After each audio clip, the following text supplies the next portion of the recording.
Hello बच्चों, मैं Shailendra sir. आज की क्लास बच्चों होने वाली है जीन्स के बारे में। जीन के बारे में पिछली क्लास में बच्चों हम लोग क्रोमोसोम्स पढ़ चुके हैं। और यदि आप लोग मेरे चैनल पे नए हैं प्लीज़ लाइक सब्सक्राइब कमेंट ज़रूर करें। पिछली क्लास के वीडियो आप लोग नहीं देखे हैं तो उसका डिस्क्रिप्शन में लिंक दे रहा हूं, तो आप लोग वहां से ज़रूर देख लीजिए। क्रोमोसोम्स का बहुत इंपॉर्टेंट लेसन था, वो टॉपिक था बच्चों जो कि पढ़ाए थे। बच्चों क्रोमोसोम्स में हम पढ़े थे क्या, क्रोमोसोम्स की खोज डिस्कवर्ड कौन किया था? स्ट्रासबर्गर नामक वैज्ञानिक ने 1875 ईस्वी में खोज किए थे।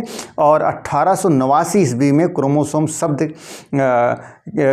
से पहले शब्द दिया था कौन सा? वाल्डेयर नामक वैज्ञानिक ने इनको दिया था। तो बच्चों क्रोमोसोम्स जो हम पढ़ रहे थे स्ट्रक्चर उसमें देखे थे, इंटरनल स्ट्रक्चर में आप देखे थे क्रोमोनिमेटा था। क्रोमोनिमेटा पर ही जीन्स पाए जाते हैं। यह बहुत इंपॉर्टेंट टॉपिक है, क्रोमोनिमेटा पर ही जीन्स पाए जाते हैं। बाकी इसका डिटेल्स बच्चों अभी मैं जीन्स के बारे में पढ़ रहा हूँ। जीन्स सब को डिस्कवर्ड कौन किया था, इसका शब्द का प्रतिपादन कौन किया था, ये सब बच्चों जो है। तो सबसे पहले जीन्स के बारे में पढ़ते हैं। आप देखें, जीन शब्द का प्रयोग सर्वप्रथम जॉनसन नामक वैज्ञानिक ने, कौन? जॉनसन नामक वैज्ञानिक ने जीन शब्द का प्रयोग सर्वप्रथम जॉनसन नामक वैज्ञानिक ने दिया था। दूसरा, एक जीन एक एंजाइम, एक जीन एक एंजाइम सिद्धांत का प्रतिपादन बीडल एवं टैटम नामक, इसको भी अंडरलाइन करेंगे बच्चों, ये भी साइंटिस्ट थे। एक जीन एक एंजाइम, एक जीन एक एंजाइम शब्द का सिद्धांत का प्रतिपादन कौन किया था? बीडल और टैटम नामक वैज्ञानिक ने इनका प्रतिपादन किया था। दूसरा क्या है? तीसरा नेक्स्ट, डीएनए वह छोटे से छोटा खंड है, डीएनए वह छोटा सा छोटा खंड है जिसमें आनुवांशिक कोड निहित होता है। क्या कहलाता है वो? जीन कहलाता है। दूसरी डिफिनीशन क्या है? नेक्स्ट इसका, जीन आनुवांशिकी की इकाई है। जीन डीएनए का वह भाग है जो किसी विशिष्ट कार्य को संपादित करता है। वायरस में जीन डीएनए अथवा आरएनए का बना होता है, जबकि यूकैरियोटिक जीवों में यह केवल डीएनए का बना होता है। ह्यूमन जीनोम प्रोजेक्ट के अनुसार मानव में 20 से 25 हजार मानव प्रोटीन कोडिंग जीन होते हैं, अर्थात किसी जीव में प्रत्येक जीन एक विशिष्ट एंजाइम का उत्पादन करता है जो विशिष्ट उपापचय क्रिया को नियंत्रित करता है। तो जीन के बारे में हम लोग जाने क्या बच्चों? जीन शब्द का प्रयोग सर्वप्रथम कौन किया था? जॉनसन नामक वैज्ञानिक ने किया था। और जीन शब्द जीन एक जीन एक एंजाइम, दूसरा जो टॉपिक था शब्द था एक जीन एक एंजाइम, बीडल एवं टैटम नाम वैज्ञानिक ने इस सिद्धांत का प्रतिपादन किया था। बच्चों जीन क्या होता है? जीन जो है वायरस में जीन है क्या होता है? यह डीएनए अथवा आरएनए के रूप में पाया जाता है, जबकि यूकैरियोटिक कोशिकाओं में cDNA के रूप में यह पाया जाता है बच्चों। और डीएनए हो, दूसरा डिफिनीशन से लिख सकते हैं आप लोग, डीएनए का वह छोटा सा छोटा खंड है जिसमें आनुवांशिक कोड क्या करता है? वह निहित रहता है बच्चों। इसको आप राइट डाउन करिए, इसके बाद डीएनए की विशेषता के बारे में हम डिस्कस करते हैं।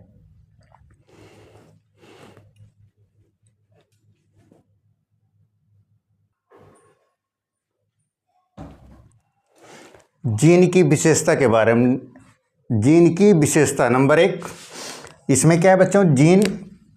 जीन गुणसूत्र के क्रोमोनिमा पर माला के मोतियों के समान रैखिक क्रम में यह लगी रहती हैं जो आनुवांशिक लक्षणों को नियंत्रित करती है। नंबर 2, जीन संचरण की इकाई होती है जो जनक से संतानों में पहुंचती है, जो जनक मतलब माता पिता से संतानों में नेक्स्ट संतानों में पहुंचती रहती है। 3, जीन उत्परिवर्तन की इकाई है जिसकी संरचना में परिवर्तन होता रहता है। 4, जीन कार्यकी की इकाई है यानी फिजियोलॉजिकल यूनिट है। 5, यह जीवों के विभिन्न लक्षणों को नियंत्रित करता है। 6, जीन डीएनए का वह भाग है जिसमें एक प्रोटीन या एक पॉलीपेप्टाइड श्रृंखला के संश्लेषण की सूचना होती है। बच्चों ये रहा इसका जीन की विशेषता के बारे में, इसको राइट डाउन करिए, उसके बाद क्लास करवा रहे हैं आपकी।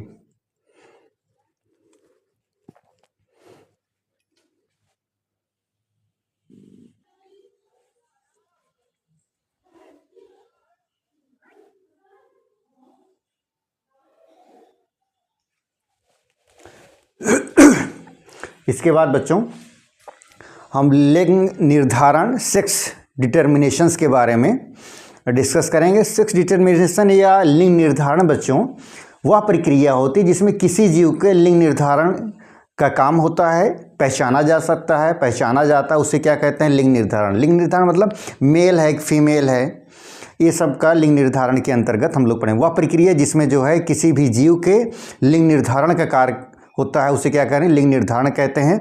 जैसे बच्चे यह मेल है कि यह फीमेल है, यह सब जो किसके अंतर्गत आते हैं, लिंग निर्धारण के अंतर्गत आते हैं। उसके बाद बच्चों हम पढ़ेंगे सेक्स क्रोमोसोम्स या लिंग गुणसूत्र के बारे में पढ़ेंगे। लिंग गुणसूत्र होता क्या है बच्चों, इसमें इसके पहले लिंग निर्धारण हम लोगों ने पढ़े, वह प्रक्रिया जिसके द्वारा किसी जीव के लिंग निर्धारण होता है उसे क्या कहते हैं, हम लिंग निर्धारण कहते हैं, जैसे मेल हुआ या फीमेल होगा। ठीक है, उसके बाद पढ़ रहे हैं सेक्स क्रोमोसोम्स या लिंग गुणसूत्र बच्चों। इसके बारे में क्या है, सर्वप्रथम क्या एक वैज्ञानिक थे जो स्टीवेंस एवं विल्सन नामक स्टीवेंस और विल्सन नामक वैज्ञानिक ने 1905 ईस्वी में क्या किया था, इन्होंने लिंग गुणसूत्रों की सहायता से कीटों में लिंग निर्धारण का अध्ययन किया था। उन्होंने देखा कि कीटों में 50% गुणसूत्रों में एक अतिरिक्त गुणसूत्र होता है, इसे एक्स बॉडी या एक्स क्रोमोसोम्स नाम दिया उन्होंने।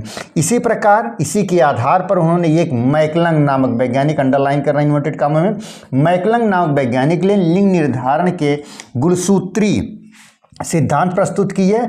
इस प्रकार इन्होंने क्या कहा, एक्स गुणसूत्र मादा निर्धारक और वाई गुणसूत्र नर निर्धारक होता है। अतः मादा को एक्स गुणसूत्र तथा नर को एक्स वाई गुणसूत्र कहते हैं बच्चों। इसमें जो सेक्स क्रोमोसोम्स में है जो बच्चों लिंग निर्धारण का है बच्चों, लिंग गुणसूत्र है, यह लिंग बच्चों एग्जाम की दृष्टिकोण से देखा जाए तो बहुत ही ज़्यादा इंपॉर्टेंट है, अक्सर पूछा जाता है। इस बार तो जरूर मान के चलिए आप इसको 100% लगा दीजिए। इसके बाद अभी हम पढ़ेंगे इसका जो है क्रोमोसोम्स ह्यूमन में, मानव में लिंग निर्धारण कैसे होता है, ये पूरी प्रक्रिया हम पढ़ते हैं।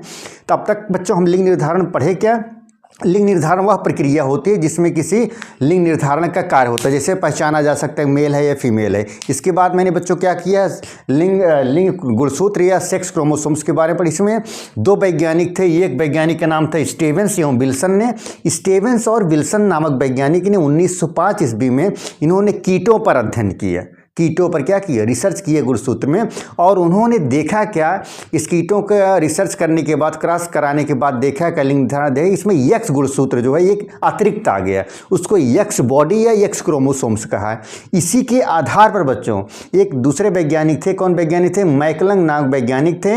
इन्होंने क्या किया, इन्होंने लिंग निर्धारण गुणसूत्री की सहायता से उन्होंने क्या करा बच्चों, एक्स गुणसूत्र, इन्होंने देखा क्या एक्स जो गुणसूत्र मादा निर्धारक का काम करता है, जो वाई गुणसूत्र है वो क्या करता है, वह नर निर्धारक का काम करता है। इस प्रकार हम कह सकते हैं कि मादा में एक्स क्रोमोसोम्स और नर में एक्स वाई क्रोमोसोम्स पाए जाते हैं बच्चों। इसको आप राइट डाउन करिए। इसके बाद मोस्ट इंपॉर्टेंट टॉपिक, मानव में लिंग निर्धारण की पूरी प्रक्रिया और स्ट्रक्चर चित्र के द्वारा हम समझते हैं बच्चों। ये बहुत ही ज़्यादा इंपॉर्टेंट है, ये जरूर आप देखिएगा, इसको बच्चों जरूर राइट डाउन करिएगा और एग्जाम के दृष्टिकोण से इसको जरूर याद रखिएगा। आएगा, जरूर से जरूर आएगा बच्चों, मेरा पूरा अनुमान है कि आना तय इस बार बोर्ड में आएगा ही आएगा। ठीक है बच्चों, ठीक है, राइट डाउन करिए।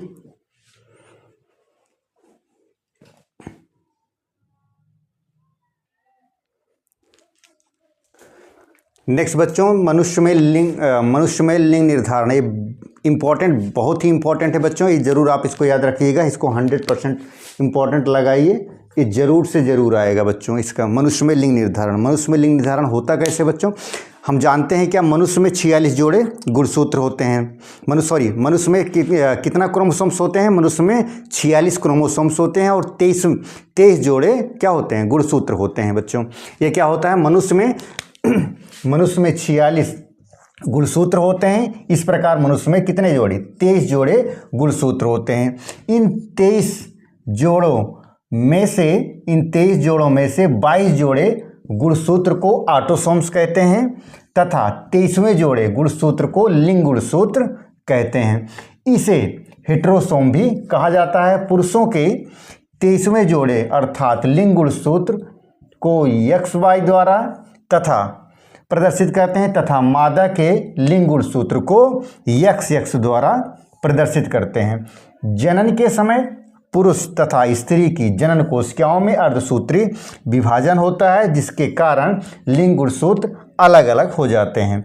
जब X और X संयुक्त होता है तो क्या लड़की का निर्माण होता है, और जब X और Y संयुक्त होता है तो क्या होता है, लड़के का निर्माण होता है। इस प्रकार बच्चों स्त्री तथा पुरुष के संयोग से लड़का और लड़की के मध्य कितना 50/50 का अनुपात होता है बच्चों।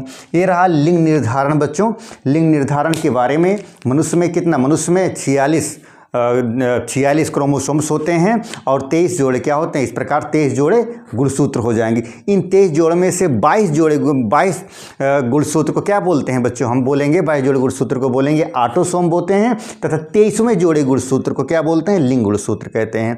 तथा इस प्रकार क्या कहा जा सकता है कि जब पुरुष तथा स्त्री के, स्त्री तथा पुरुष, स्त्री के जो है XX द्वारा गुणसूत्र प्रदर्शित करते हैं और पुरुष को XY गुणसूत्र द्वारा प्रदर्शित करते हैं। जब स्त्री तथा जब इनकी जनन कोशिकाओं में, पुरुष तथा स्त्री के मध्य जनन कोशिकाओं में अर्धसूत्री विभाजन होता है, जिसमें गुणसूत्र अलग अलग हो जाते हैं। यदि X और X संयुक्त होता है तो क्या, जैसा कि हम चित्र में दिखाए गए हैं बच्चों, देखो इसमें लड़का, ये मेल का, इसको XY द्वारा रिप्रेजेंट किए हैं और लड़की को क्रोमोसोम्स की संख्या को XX द्वारा प्रेजेंट किए हैं। अर्धसूत्री विभाजन के बाद दोनों गुणसूत्र क्या हो गए, ये आपके अलग हो गए, X इधर हुआ, Y अलग। इसी प्रकार इसमें लड़की का भी, जो फीमेल का भी XX गुणसूत्र दोनों अलग हो गए। देखा गया क्या, जब लड़के वाले गुणसूत्र को, X वाले क्रोमोसोम्स को और फीमेल वाले क्रोमोसोम्स को जब इसको जो है संयोग किया गया तो इसको क्या प्राप्त हुआ, XX अर्थात लड़की प्राप्त हो गई। पुनः इसी X वाले को, इसी गुणसूत्र लड़के को X वाले गुणसूत्र को लड़की के X वाले गुणसूत्र संयुक्त हुआ तो क्या प्राप्त हुआ, लड़की प्राप्त हुआ। अदर हैंड दूसरी तरफ देखा जाए, जो X वाला गुणसूत्र है, लड़की का XX गुणसूत्र है, X गुणसूत्र दोनों अलग हुए तो इसका X और इसके Y से यदि संयोग होता है तो क्या प्राप्त होता है, लड़का प्राप्त होगा। और दूसरा जो इसका X गुणसूत्र है अब पुनः इसका Y से संयोग कराया जाए तो क्या प्राप्त होता है, XY गुणसूत्र, इसे क्या बोलते हैं, दूसरा लड़का। इस प्रकार जो है 50% 50/50 का यह क्या होता है बच्चों, यह अनुपात होता है किसका, ये आपके लड़का और लड़की बनने के निर्माण का। तो बच्चों आज का क्लास बस इतना ही, नेक्स्ट क्लास कल होगा बच्चों। धन्यवाद।